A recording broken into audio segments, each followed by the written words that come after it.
Turim Ford Focus 2011 metų.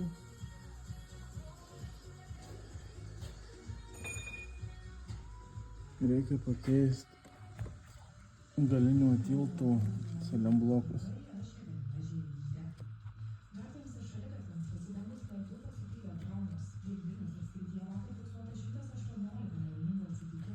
Tai reikia atsisukti, trasą atsilaisvinti, ABS atsilaisvinam, atsisukam vieną varžtą, atsisukam kitą varžtą ir šitą pasitempiam žemyn.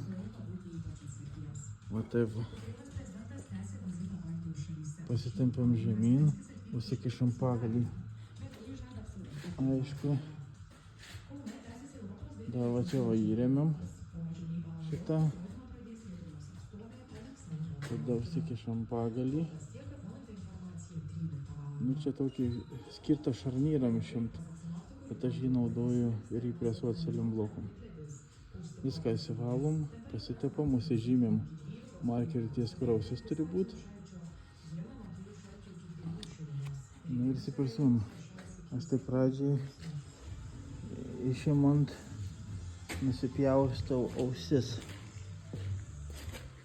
Išimant aš tas ausis nupjaunu seniai, tai man geriau flanšas susideda ir lengviau man jį išimti. Ir dabar baigiu išimti va šitą aparatą. Noriu labai gerai.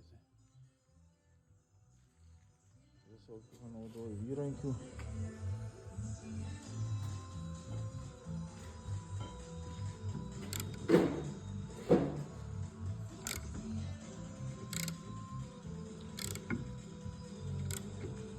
Tai va, geros dienos.